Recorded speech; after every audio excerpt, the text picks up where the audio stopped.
आचार्य चाणक्य कहते हैं कि संसार में कुछ ऐसे स्वभाव और पद होते हैं जिनका कार्य धर्म ही ऐसा होता है कि वे दूसरों के दुख को समझ नहीं पाते। इसका अर्थ यह नहीं है कि वे सभी बुरे हैं, बल्कि उनका स्वभाव, कर्तव्य या प्रवृत्ति ऐसी होती है कि संवेदना उनके निर्णयों पर प्रभाव नहीं डालती। ये 8 कभी दूसरों का दुख नहीं समझ सकते। राजा, वैश्या, यमराज, अग्नि, चोर, छोटा बच्चा, भिखारी और कर वसूलने वाला। राजा का धर्म है राज्य चलाना। राजा यदि हर व्यक्ति के व्यक्तिगत दुख में उलझ जाए तो न्याय नहीं कर पाएगा। राजा को कई बार कठोर निर्णय लेने पड़ते हैं। युद्ध करना, दंड देना, कर बढ़ाना, अपराधी को सजा देना। उसका कर्तव्य सामूहिक हित है, व्यक्तिगत भावनाएं नहीं। इसलिए कहा गया है कि राजा दूसरों का दुख नहीं समझ सकता, क्योंकि वह राज्य हित को पहले रखता है। यहाँ चाणक्य हमें सिखाते हैं कि शासन करने वाला व्यक्ति भावुक नहीं, विवेकशील होना चाहिए। दूसरी, वैश्या का संबंध भावना से नहीं, लेन देन से होता है। वह प्रेम नहीं बेचती, सेवा बेचती है। यदि कोई व्यक्ति उसके पास दुखी होकर जाए तो वह उसकी पीड़ा नहीं, उसकी धन सामर्थ्य देखती है। उसका जीवन व्यवसाय पर आधारित है, संवेदना पर नहीं। चाणक्य हमें यहाँ चेतावनी देते हैं, जहाँ स्वार्थ प्रधान हो वहाँ सच्ची संवेदना की अपेक्षा मत करो। यमराज मृत्यु के देवता हैं। जब समय पूरा होता है वे किसी की आयु नहीं बढ़ाते, चाहे व्यक्ति छोटा हो या बड़ा, अमीर हो या गरीब, मृत्यु सबके लिए समान है। यमराज करुणा से नहीं, नियम से चलते हैं। प्रकृति के नियम भावनाओं से नहीं बदलते। चौथा, अग्नि का स्वभाव है जलाना।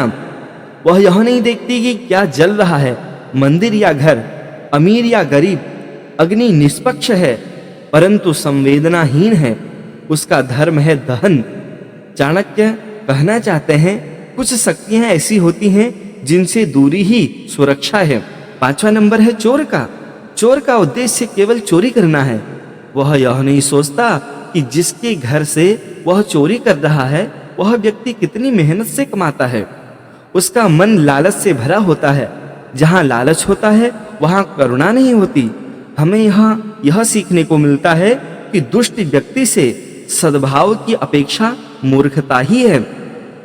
छठा है छोटा बच्चा मासूम होता है लेकिन स्वार्थी भी। उसे केवल अपनी भूख, अपनी जरूरत, अपनी खुशी दिखती है। यहाँ माँ बीमार भी हो, बच्चा दूध के लिए रोएगा।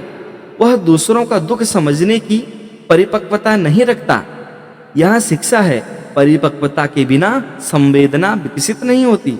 7वां है भिखारी का ध्यान केवल अपनी भूख पर होता है। वह यह नहीं सोचता कि सामने वाला भी संघर्ष कर रहा होगा। उसकी प्राथमिकता जीवित रहना है। अत्यधिक अभाव मनुष्य को केवल अपनी पीड़ा तक सीमित कर देता है। संदेश यह है कि अभाव व्यक्ति की दृष्टि सीमित कर देता है। 8वां है कर वसूलने वाला नियम के अनुसार कर लेता है। वह यह नहीं देखता कि व्यक्ति की स्थिति क्या है। उसका कार्य है संग्रह करना, संवेदना दिखाना नहीं। वह नियम से चलता है, भाव से नहीं। अब प्रश्न है, क्या सच में ये सब बुरे हैं? तो उत्तर है नहीं। चाणक्य हमें यह नहीं सिखा रहे कि उनसे घृणा करो। वे सिखा रहे हैं कि वास्तविकता पहचानो।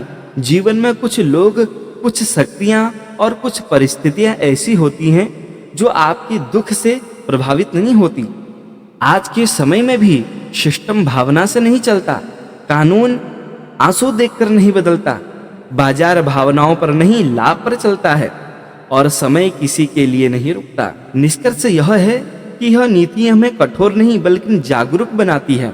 यह सिखाती है कि जहाँ नियम है वहाँ भावना मत खोजो, जहाँ स्वार्थ है वहाँ त्याग की उम्मीद मत करो, और जहाँ प्रकृति का नियम है वहाँ विनती व्यर्थ है। जीवन में सफल वही होता है जो वास्तविकता को समझकर चलता है।